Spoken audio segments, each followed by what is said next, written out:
কেমন আছেন সবাই? আশা করি সবাই ভালো আছেন। আমরা আজকে লিখিত পরীক্ষার সিলেবাস এবং নম্বর বন্টন নিয়ে আলোচনা করব। তো আপনারা উপরে লিখিত পরীক্ষার নম্বর বন্টন দেখতে পাচ্ছেন। 200 মার্কের পরীক্ষা হয়, সময় 4 ঘন্টা। তো আমরা বাংলা দেখব যে বাংলায় 40 মার্কের পরীক্ষা হয়, ইংরেজিতে 40 মার্কের পরীক্ষা হয়, সাধারণ জ্ঞানে 40 মার্কের পরীক্ষা হয় এবং নার্সিং যে টেকনিক্যাল সেখানে হয় 80 মার্কের পরীক্ষা।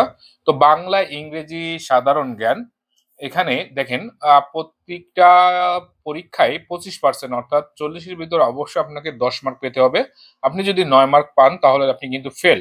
এবং টেকনিক্যাল বিষয় দেখেন 40% অর্থাৎ 80-র ভিতরে আপনার 32 মার্ক পেতে হবে এবং সামগ্রিকভাবে অর্থাৎ 200 মার্কের ভিতরে আপনার 45% অর্থাৎ 90 মার্ক।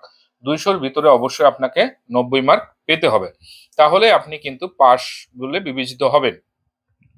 তো এটা হচ্ছে আমাদের নম্বর বন্টন। এবার চলে আসে আমাদের যে বাংলা অংশটা আছে, বাংলা অংশটা সিলেবাস দেখেন। রচনায় 15 মার্ক, সারাংশ সারমর্ম 5 মার্ক, পত্র লিখনে 5 মার্ক, বঙ্গানুবাদে 5 মার্ক, ব্যাকরণে 10 মার্ক। তো আপনার রচনায় যে 15 মার্ক, এর জন্য আপনাকে কেমন প্রস্তুতি নিতে হবে, অর্থাৎ আপনাকে রচনা লেখার প্র্যাকটিস করতে হবে।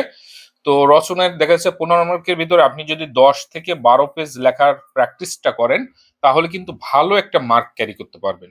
এবং সারাংশ সারমর্ম, এটা আপনার অবশ্যই বিশেষ করে সারমর্মটা আপনাকে বেশি প্র্যাকটিস করতে হবে, কারণ এটা প্র্যাকটিসের বাইরে আসলে কি কমন খুব একটা বেশি বাধে না, এই জন্য আপনাকে প্র্যাকটিস করতে হবে বেশি। পত্র লিখন বিশেষ করে ব্যক্তিগত পত্র আসেই।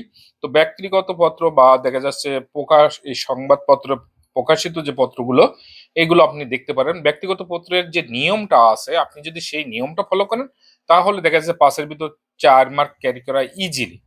এবার বঙ্গানুবাদে আসি। বঙ্গানুবাদে আপনি অবশ্যই অবশ্যই বেশি বেশি প্র্যাকটিস করবেন, কারণ ইংরেজি থেকে বাংলায় যে অনুবাদটা, এটা আপনি যত প্র্যাকটিস করবেন, কারণ এগুলো আসলে ওই যে বললাম যে কমন খুব একটা আসে না। তো আপনি যাতে কমন না আসলেও লিখে আসতে পারেন, ভালোভাবে অ্যান্সার দিয়ে আসতে পারেন, এর জন্য আপনাকে বেশি বেশি প্র্যাকটিস করতে হবে। এবার ব্যাকরণের বিষয়টা আসি। ব্যাকরণে অ্যাডভান্স ক্লাসে আপনি দেখতে পারবেন যে 30টার মতো প্রশ্ন দেওয়া আছে, যে 30টা প্রশ্ন বিগত লিখিত যে নিয়োগ পরীক্ষায় হয়েছে পিএসসির আন্ডারে, সেখানে অনেকবার যে পরীক্ষা আসছে যে প্রশ্নগুলো, আমি সেগুলো আইডেন্টিফাই করে দিয়েছি।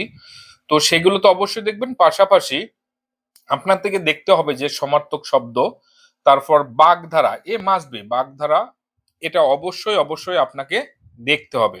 তারপর বললাম সমার্থক শব্দ, তারপর উপসর্গ, এগুলো আপনাকে দেখতে হবে। ব্রাম চিহ্ন, এগুলো আপনাকে দেখতে হবে। তো আপনি যদি এগুলো দেখেন আর কি, এগুলো মাঝে মাঝে যে প্রায় সংস্কৃত শব্দ, একই শব্দের ভিন্নার্থ প্রয়োগ, এগুলো কিন্তু মাঝে মাঝে আসে।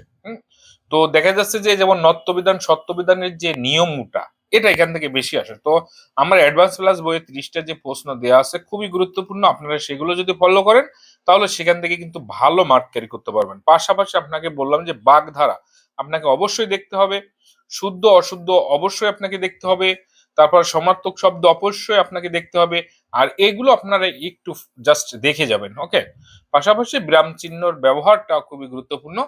যদি আপনারা এই যেগুলো কথা বললাম আমি, যে আমার বইয়ে অ্যাডভান্স ক্লাস বইয়ে যে প্রশ্নগুলো আছে আপনারা সেগুলো দেখবেন। পাশাপাশি যেটা বললাম যে বাগধারা, আপনি কিন্তু বাগধারা একদিনে শেষ করতে পারবেন না, আপনার প্রতিদিনের অধ্যাবসায় থেকে কিন্তু বাগধারা আসবে। শুদ্ধ অশুদ্ধ এগুলো যদিও খুব একটা কঠিন না, আপনার কিন্তু এগুলো ভালো করে আয়ত্ত করতে হবে। ঠিক আছে, সমার্থক শব্দ এগুলো বেশি না 20-30টা আছে। তো এগুলো ইজিলি আপনি করতে পারবেন। তো আপনাকে বেশি ফোকাস করতে হবে বাগধারায়, বাগধারা আপনি পাবেন। তো এই ছিল আজকের মোটামুটি আমাদের আলোচনা। নেক্সট আমরা ইংরেজি, সাধারণ জ্ঞান, তারপর নার্সিং টেকনিক্যাল নিয়ে আসবো এভাবে আলোচনা করতে। ধন্যবাদ সবাইকে।